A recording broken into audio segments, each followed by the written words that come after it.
السلام عليكم ورحمة الله. أعوذ بالله من الشيطان الرجيم. بسم الله الرحمن الرحيم. رب زدني علما رب زدني حكمة.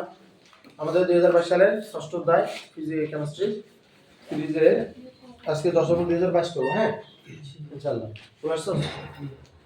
দেখ কি লেখা আছে, দেখ দুটো বিকার দেওয়া আছে 10 এবং 2022 কেমিস্ট্রি ষষ্ঠ অধ্যায়। দুটো বিকার দেওয়া আছে, দুটো বিকার, একটা সোডিয়াম কার্বনেট, একটা হচ্ছে নাইট্রিক অ্যাসিড।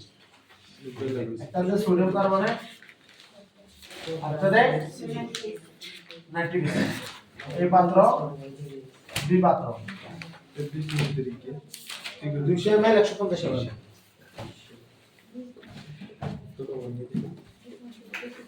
এটা হলো 200 ml। এটা কত ml? দিলাম এই পাত্র একটু বিভাগ। এটা হলো 150 ml। এরপরে 0.75 molar 0.5 molar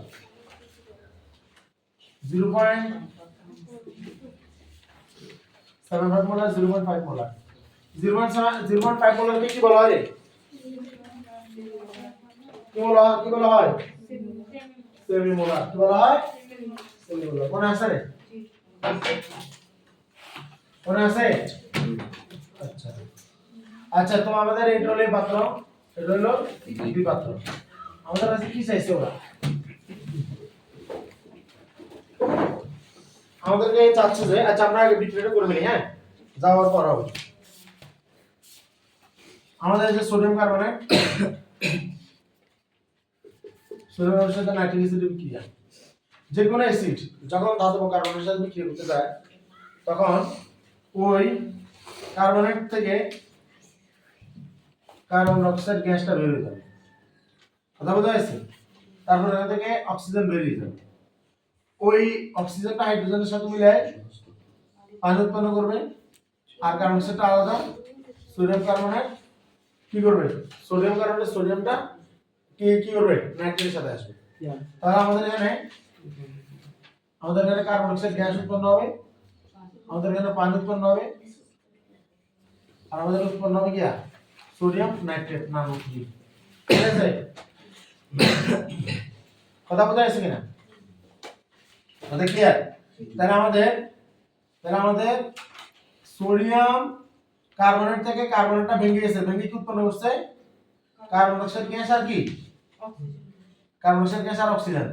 carbon die oxide গ্যাসটাকে দেখাইলাম, অক্সিজেনটা কি করছে?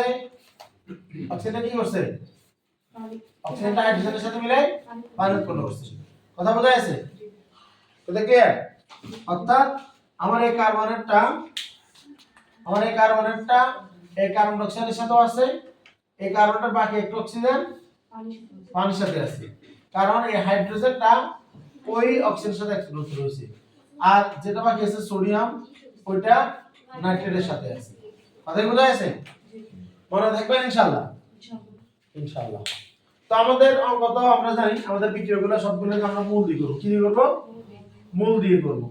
তো মূল দিয়ে যদি আমরা করি, এটা কেন দেখাচ্ছি বারবার? কারণ এটা আমাদের পরীক্ষার জন্য আমাদের সবসময় জন্য ইম্পর্টেন্ট যে কার্বনেটের সাথে অ্যাসিডের বিক্রিয়ায় সবসময় কি উৎপন্ন হয়?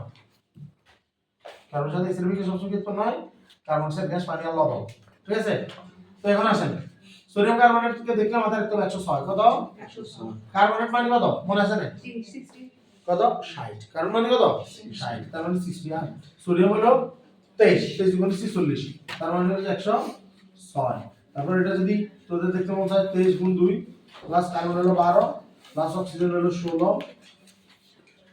16 লাগে কি হবে? গুণ 3 দুই করে কত হবে? 106 গ্রাম। নাইট্রিক অ্যাসিড, অক্সিজেন 16 গুণ 3, নাইট্রোজেন হলো কত? নাইট্রোজেন হলো 14, হাইড্রোজেন 1, তাহলে 48 14 62 62 কত? 63। কত? 63। ওগুলো লেখার দরকার নেই এখন। কথা বোঝা যাচ্ছে?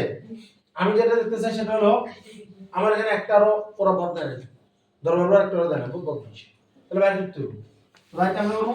একটাই সূত্র, W যেহেতু এখানে আমার এখানে V আছে, এখানে M আছে, আর আমার এখানে S, সরি এটা হলো S দেওয়া আছে, V দেওয়া আছে, ভি দেওয়া আছে আর কি দেওয়া আছে এস দেওয়া আছে তো এমন আমরা জানি এমন মান বাইর করে লিখছি না তার মানে আমাদের কার মান দরকার ডব্লিউ মান দরকার কার মান ডব্লিউ মান ডব্লিউ সমান আমরা জানি S B M divide by কত 1000 ডব্লিউ সমান কি S B M divide by কত 1000 তাহলে একবার কাজ করে করব 0.75 গুণ কত 200 আর উপর কত 106 ডিভাইড বাই কত 1000 কত আসে তাই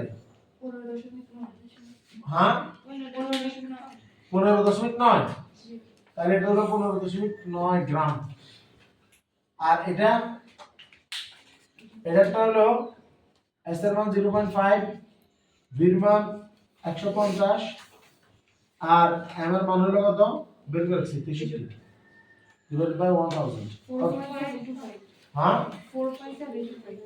4 পয়েন্ট তাহলে এখানে লিখতে পারো 4.725 গ্রাম ওকে এবার তোমরা আমরা এর হিসাব করে নিলাম মোল হিসাব করে ফেলি মোল হিসাব করলে এখানে লিখতে পারো 15.9 গ্রাম তাহলে 15.9 কে 106 দ্বারা ভাগ করব ভাগ করলে কত মোল 0.15 মোল কথা বোঝা যাচ্ছে আর এটা কত পাইছিলাম 4.725 তাহলে 4.725 কে 63 দ্বারা ভাগ করে হলো বোঝা যাচ্ছে না দ্রব্যমূল কার্বন দ্বারা ভাগ করতেছি কত 0.075 মোলার তাহলে আবার শুন 0.075 মোল 0.15 মোল দেখা যাচ্ছে নিশ্চিতভাবে ও কম 96 কম মানে কি বিক্রিয়া ও বিক্রিয়া করছে 0.75 0.075 মোল বিক্রিয়া করছে ও যেহেতু কম তার মানে অ্যালুমিনিয়াম বিক্রিয়া ও অ্যালুমিনিয়াম বিক্রিয়া মানে কি ও যতটুকু বিক্রিয়া করছে ও ঠিক ততটুকু বিক্রিয়া করছে ও ঠিক ততটুকু উৎপন্ন হয়েছে ও ঠিক ততটুকু উৎপন্ন হয়েছে ও ঠিক ততটুকু উৎপন্ন হয়েছে অর্থাৎ পুরো বিক্রিয়া কাজ করছে 0.075 মোল পুরো বিক্রিয়া কাজ করছে 0.075 মোল কথা বোঝা যাচ্ছে তো কথা বুঝলেন না কথা ক্লিয়ার কিনা 0.075 মোল তাহলে আমার এখানে যদি বিক্রিয়া দ্রবীয় বিক্রিয়ককে খোঁজে আমরা বলছিলাম আমাদের এক কথায় শেষ দ্রবীয় বিক্রিয়ককে আমরা খবর পেলাম যেমন ওর এখানে তো নিশ্চিতভাবে ওর 15.9 বিক্রিয়া করে নাই কত এখানে বাকি ছিল কতটুকু বাকি ছিল তাহলে আমরা 106 কে 0.075 মোল দ্বারা এই কি বলে গুণ করি 106 কে 0.075 মোল দ্বারা গুণ করলে আমরা এটা তো বরাবর পেয়ে যাব কত দেখো ওটা বিক্রিয়া করছে 7.95 গ্রাম তাইলে 15.9 থেকে যদি 7.95 বিয়োগ করে কত আসে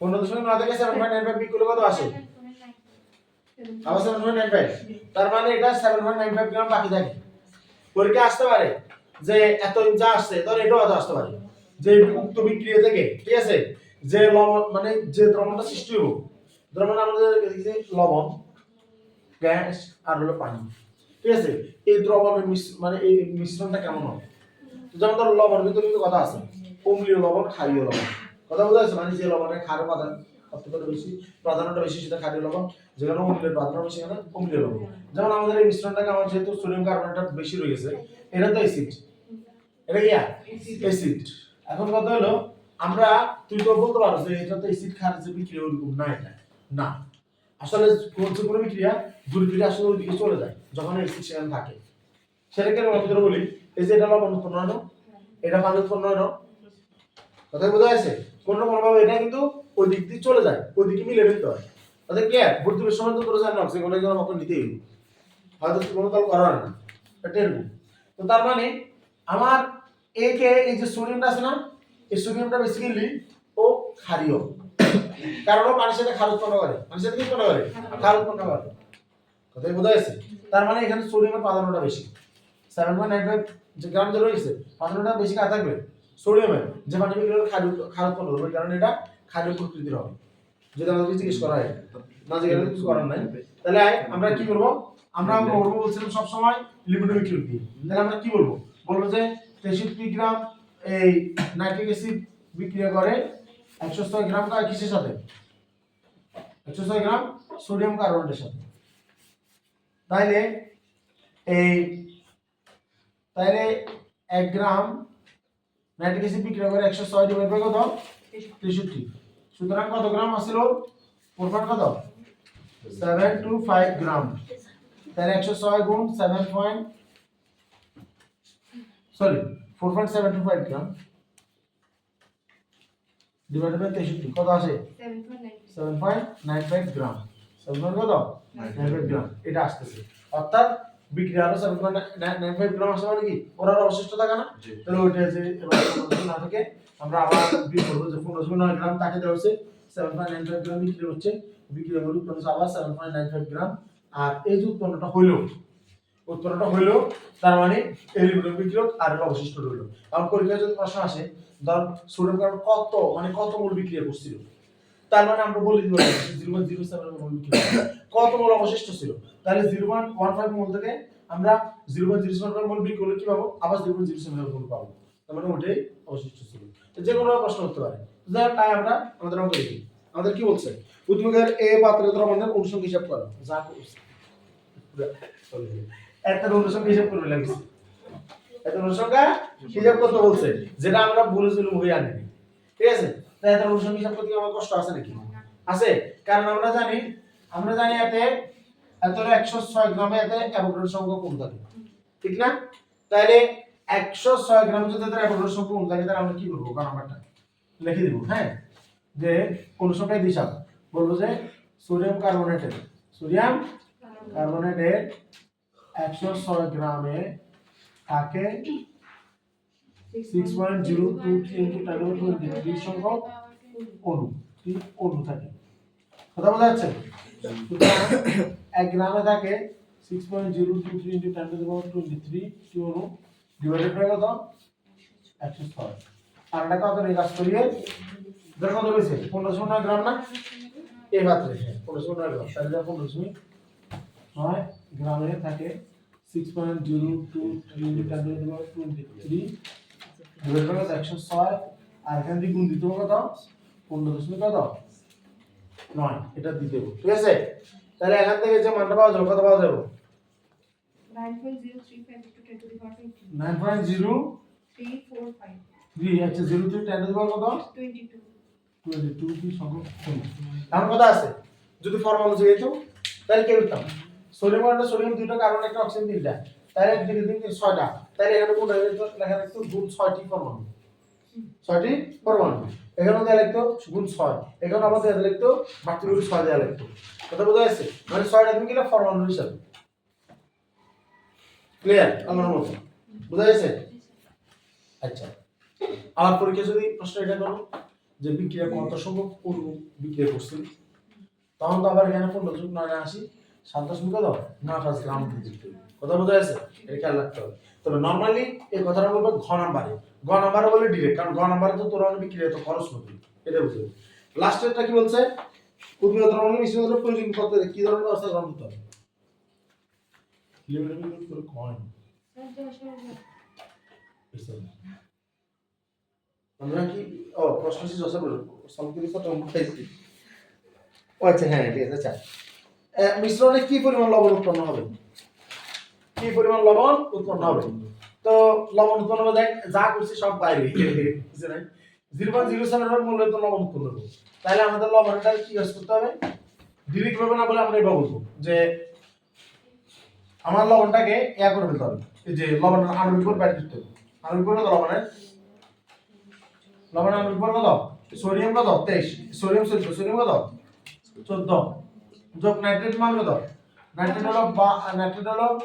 নাইট্রোজেন হলো সরি সোডিয়াম হলো 23 নাইট্রোজেন হলো 14 অক্সিজেন হলো 300 কত 48 48 কত 62 থেকে 85 তাহলে বাড়াই কিভাবে দিব এটা আমাদের মিনিমাম কিলো কেটে তো জানোস কে সেটা নাইট্রিক অ্যাসিড এটা না তাহলে তুই এখানে প্রথমে এই বিক্রিয়াটা করে ফেলবি বিক্রিয়াটা করে দেখাবি যে 7.95 গ্রাম এর অবশিষ্ট থাকে এটা করে দিতে হবে দেখতে হবে অর্থাৎ আমার এখানে বিক্রিয়া লিমিট বিক্রিয়াকে sodium sorry nitric acid limit বিক্রিয়া এটা বলার পর অত লিখবি যে যেহেতু এই লিমিট বিক্রিয়া তার মানে ওর 85 গ্রাম বিক্রিয়া করবে নাইট্রিক অ্যাসিডের কত সরি নাইট্রিক অ্যাসিডের 63 গ্রাম থেকে উৎপন্ন হবে 85 গ্রাম কত হবে নাইট্রিক অ্যাসিডের 63 গ্রাম থেকে উৎপন্ন হবে এই সোডিয়াম নাইট্রেটের 85 গ্রাম। তাহলে 1 গ্রাম থেকে কত আর কত দিছিল থাকে 4.725 থেকে কত তাহলে 2.725 আবার এখান থেকে 6.375 গ্রাম এত গ্রাম কি উৎপন্ন হবে সোডিয়াম নাইট্রেট কত 6.375 আবার তিনের তুলনা করো দেখবি এটা 0.075 মোল দেখ 6.375 কে 85 দ্বারা ভাগ করো দেখবে আসলে 0.07 কথা বলতে আছে ক্লিয়ার সবগুলো 0.075 মোল পারা যাবে ইনশাআল্লাহ পারা যাবে তো ইনশাআল্লাহ জি আচ্ছা আনসার মিলে গেছে আল্লাহর রহমতে ক্লিয়ার তাহলে আল্লাহর রাস্তে এটা খুব সুন্দর একটা অঙ্ক হয়েছে আমরা আশা করি অনেক কিছু এখান থেকে বুঝতে পারছি আসসালামু আলাইকুম ওয়া রাহমাতুল্লাহ